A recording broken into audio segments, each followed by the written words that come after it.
we have unofficially arrived in Guatemala. We're in Bahia de Amatique.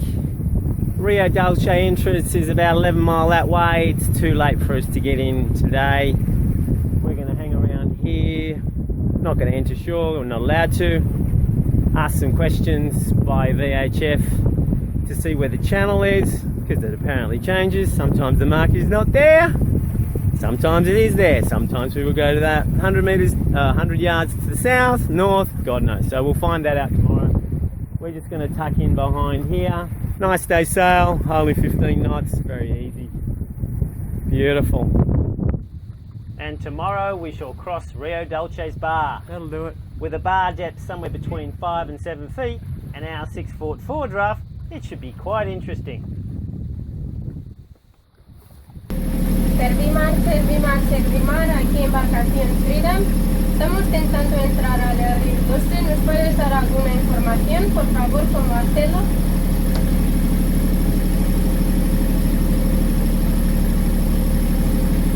Should I try 69 for the cruises next? Yeah, try 69. ¿Alguien en el canal que nos pueda ayudar a entrar a Rio Dulce aquí en Embarcación Freedom? Pedimos de información, tenemos información de seguir la boya, después seguir la de grill 225. ¿Alguien que nos pueda ayudar, por favor?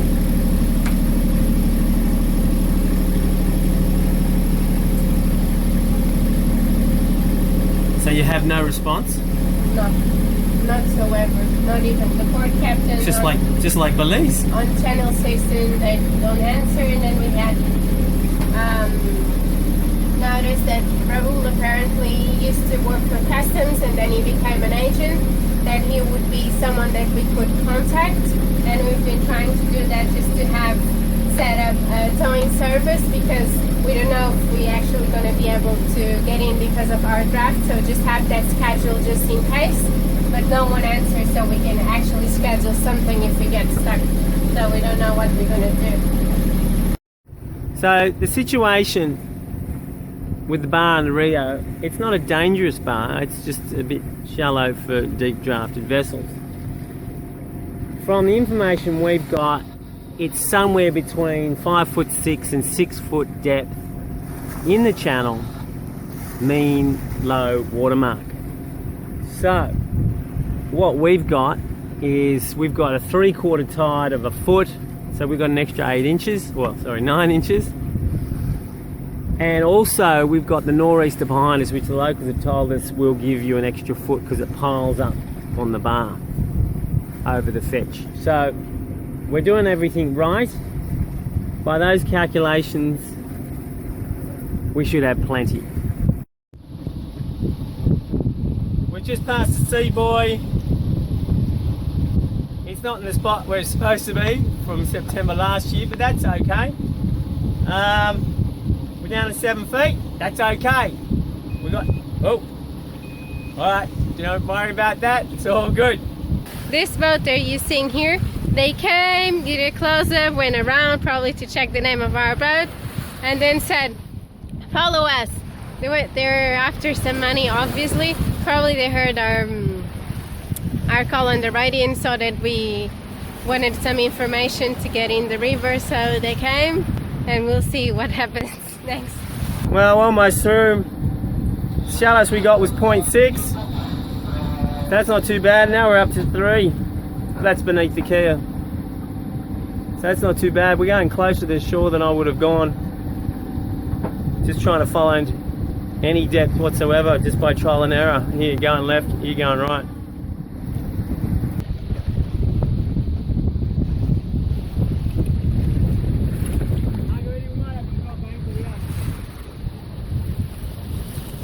We just anchored. Livingston is right behind us.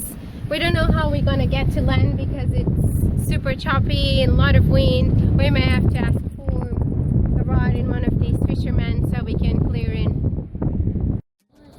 Believe it or not, after 10 minutes of anchoring, Raul, the local agent, showed up at the boat with the port captain.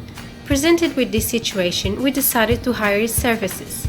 We found out it was him who heard us on the radio and sent the fisherman boat to guide us to cross the bar. We picked a lift to shore and 45 minutes later, we picked our papers. We were officially cleared in Guatemala.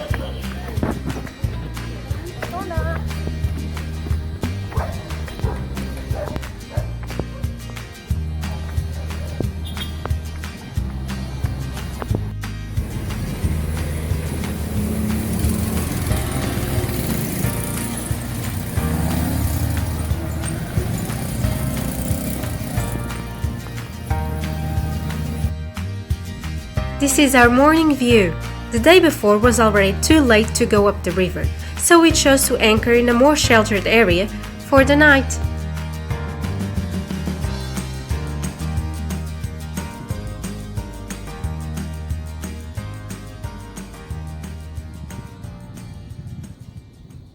Good morning, this is our first day in Guatemala. I'm gonna show you how we packed the boat according to the advice they gave us yesterday. So we put all the bin bags inside, everything that was outside, the fenders, everything, the life raft, because they told us that anything that would have stayed outside if it wasn't locked would have been robbed. So we even locked like this so they couldn't take it with the wire. It goes around the dinghy and the locker. And they have these little houses where the fishermen live. Well, and probably everyone, because this is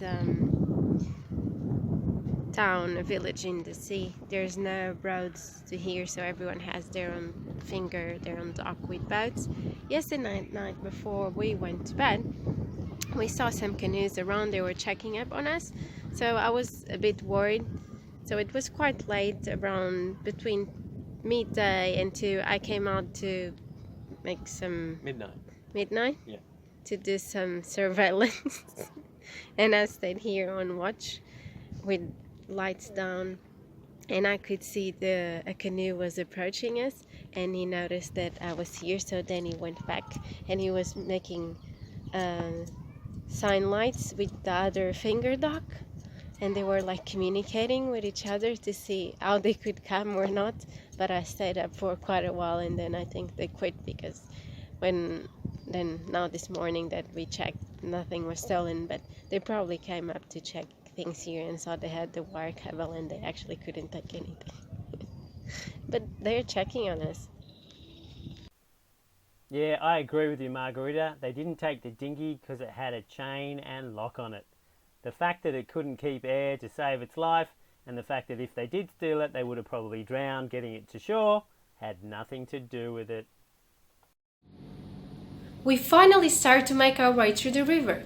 Rio Dulce is the river we are on, and it's the holy grail of the hurricane holes in the Caribbean. We had to rush our way through Mexico and Belize because it was already getting late in the season and being a bit risky. We plan on staying in Rio Dulce until the end of the hurricane season, meaning we'll have plenty of time to prepare freedom for the next chapter of this big adventure.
best!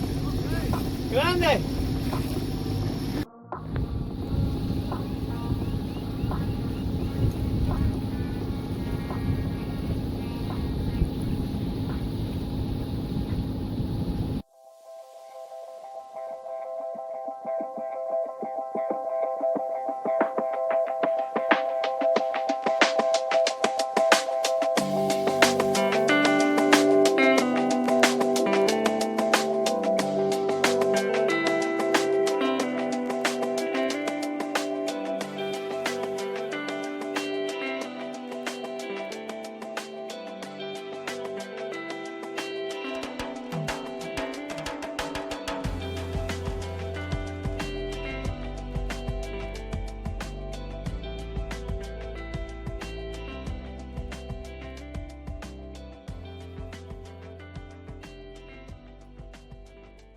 We're in El Golfete. I don't know if you say it like that. It's just oppressively hot. We're going to have some big storms today. It's only early. I think it's 9:30 in the morning. I like to climb that. It's always in clouds. But how good's the serenity? Nothing. No sound. It's great. So we're making our way to Fronteras and going to see to about fixing that motor and the ducky or trying to replace them. There's some really nice places up here. We'll go suss them out later, but we need to get a ducky that's working, because if we get any squalls or something and something goes wrong with the motor, we need to at least have something to tow the big boat. It's beautiful here.